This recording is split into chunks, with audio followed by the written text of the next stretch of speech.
Well, it's a nice day. I say nice day. It's a late October day.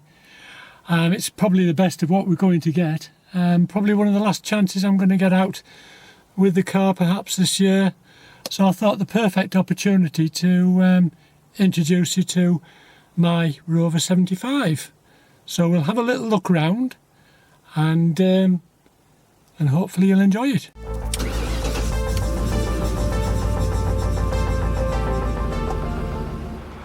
If you're a regular viewer to the channel, you've probably seen my car before, but I'm just going to give you a look round it a bit more detail.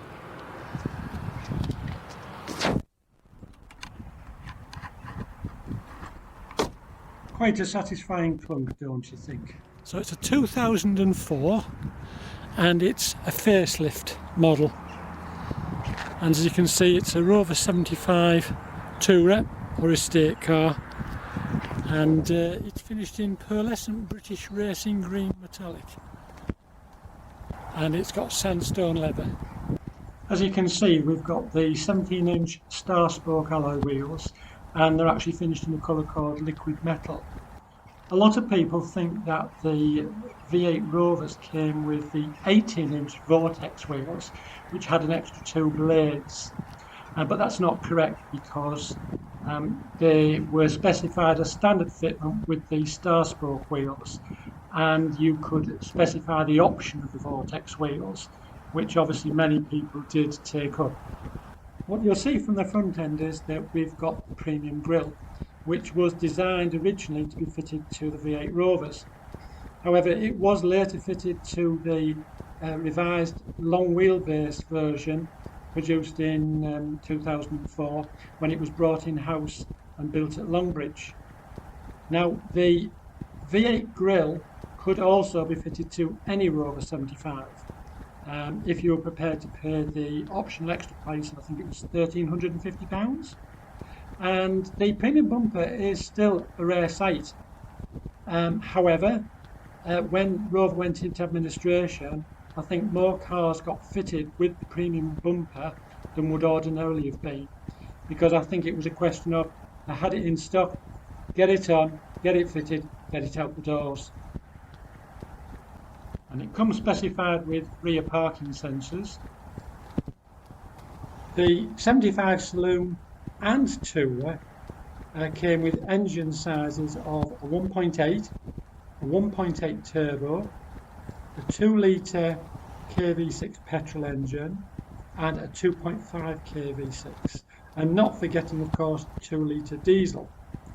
It also came with a 4.6 litre Ford Mustang V8 engine, and that's what this car is. It's got the 4.6 V8 Mustang engine, and it's a rare Tourer.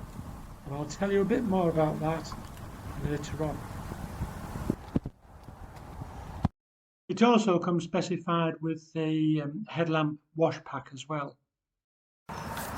Let's take a look inside anyway. So as I say, we've got sandstone leather. It comes with electrically adjustable and heated memory seats. And we've got a wood steering wheel. We've got cruise control and climate control.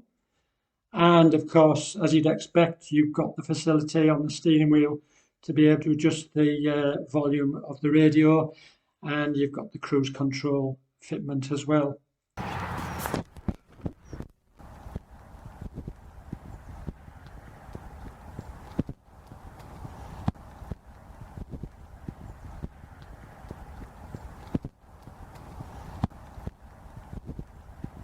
CD player, cassette player and radio, of course, and it has the low-line satellite navigation system as well.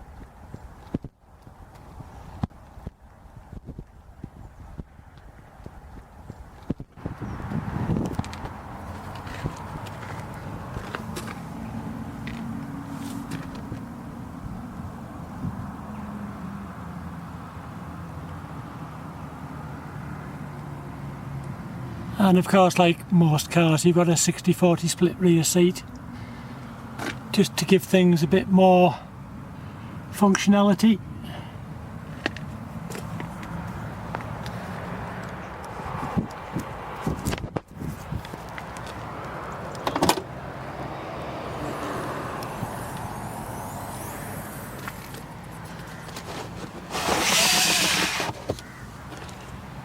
It just gives you an idea of the space that you have.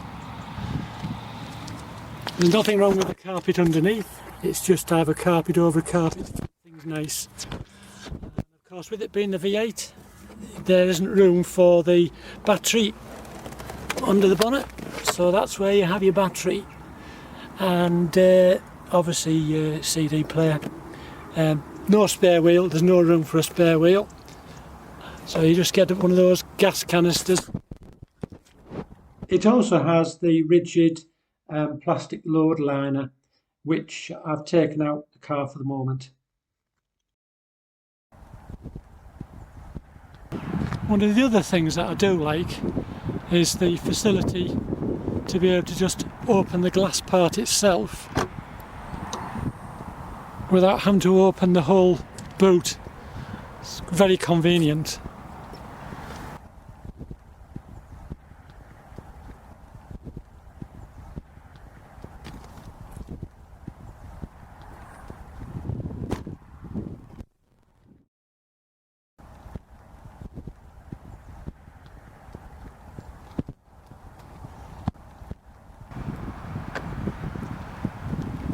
So to look at this car, it just looks like any other Rover 75 estate car.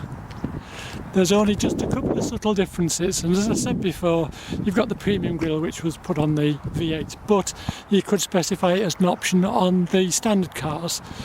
It was rare, but it did happen, so that in itself doesn't signify it's a V8. So the only thing that it stands out is you have a little subtle V8 badge there. And the only other giveaway that it's anything other than a normal 75, and that is if we get down and we have a look at the back, see the quad pipes. There we go.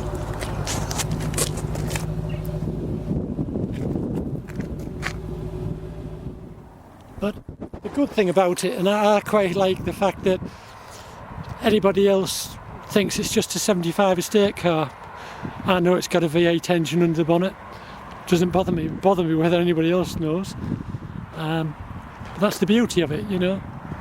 You don't have to show it off, do you? And we'll take a little look under the bonnet. Well, there we go. 4.6 litres of Ford Mustang V8.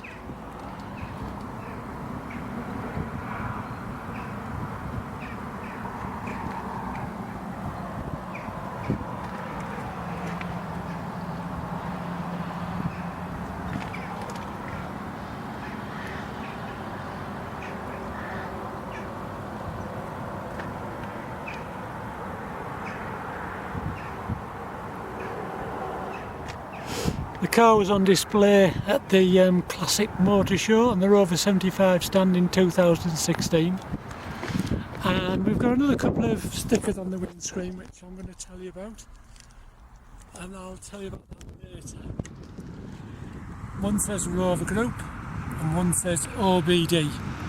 I'll tell you about that a little bit later on. So we'll start it up and you can just have a little listen to it.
So unlike the MG ZTT V8, its exhaust pipes come straight out the back and they're quite prominent and on show, whereas the Rover, as you'll see, they're a little bit more subtle and they're actually tucked under the bumper, as I said, and just angled down towards the ground.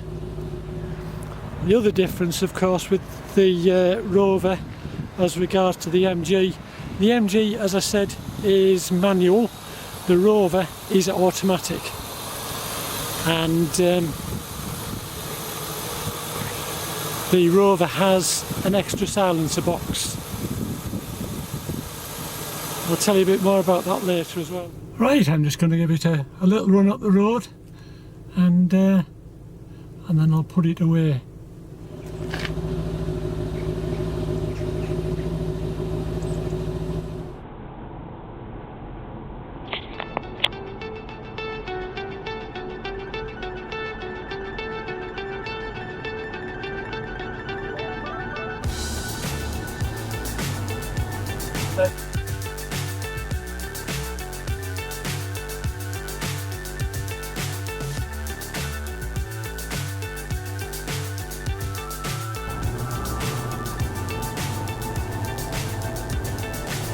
So high, I'm hypnotized.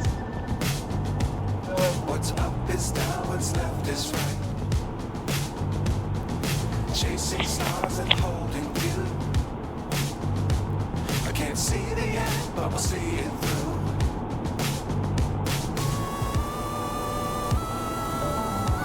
Like the introduction to the shotgun. That brings it.